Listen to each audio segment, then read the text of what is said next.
Hi vlog! So for today's video, ipapakita ko sa inyo kung paano gumawa ng ID lace katulad nito. So nandito pa rin tayo sa segment nating galing-galingan, dito pa rin sa vlog na walang patutunguhan. Para sa unang step natin, dumirekta na ako rito sa pagpiprint ng ating layout dahil hindi ko na na-video yung pag-layout ko sa aking laptop. Kaya dinirekta ko na rito sa pagpiprint at nakikita nyo nga na ang ating papel ay napakahaba kasi lanyard ang papel na ginamit ko rito, lanyard paper. Sublimation nga pala to ha, baka di nyo nalalaman. So ito ay sublimation at nakakabili na tayo, pwede nang bumili ng lanyard size na sublimation paper na sakto sa size ng lanyard ng ID lace, okay? So, ito yung ating paper, 25 centimeters ang lapad niya at 100 centimeters naman ang ang haba. So, ang tagal niyan iluwa kasi ayusin nyo siyempre sa settings bago ninyo ipiprint.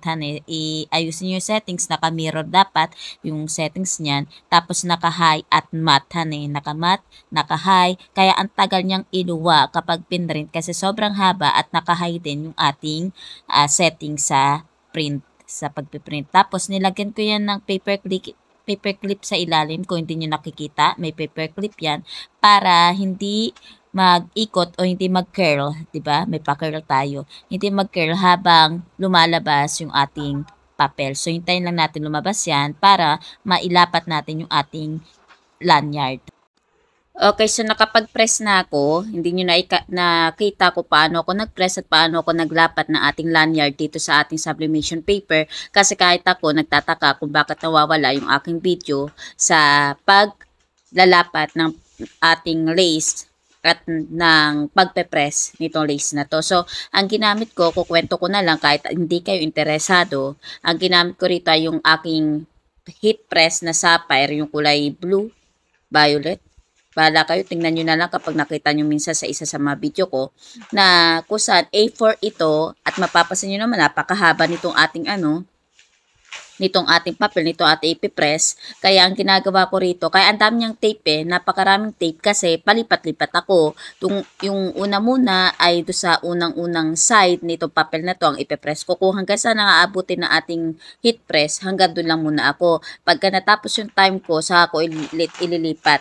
Iusog. Usog-usog yun hanggang sa makarating sa dulo yung pagpe-press. Parehong time at temperature lang naman ang ginagamit ko rito. So, maganda naman ang kinalabasan nito ang aking eksperimento kasi wala pa tayo lanyard press. Kung kaya i-order na o-order, kung marami tayong mapapa-order at makakaipon, baka sakaling makabili tayo ng lanyard press. Okay, next step na tayo sa hindi mabilang na step kasi hindi ko na ma-monitor ko pang ilang step na to dahil wala akong mga video ng iba pang mga prosesong ginawa ko.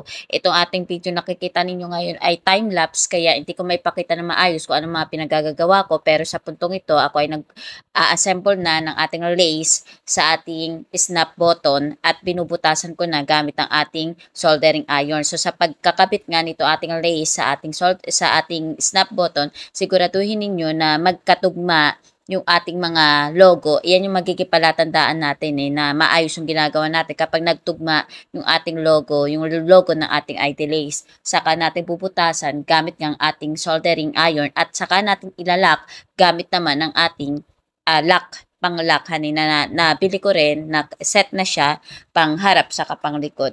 Tapos gagamitan natin siya ng plies muna dahil wala pa akong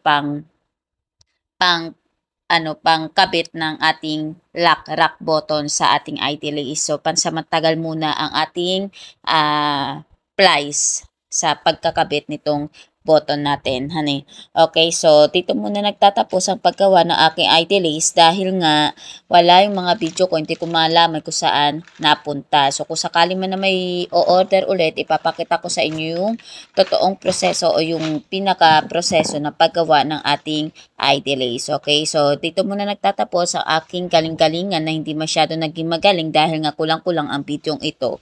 Okay, ganun pa man, huwag niyong kalilimutan i-like at i-follow ang aking page dyan, Charms Digital Printing Services. Bye-bye!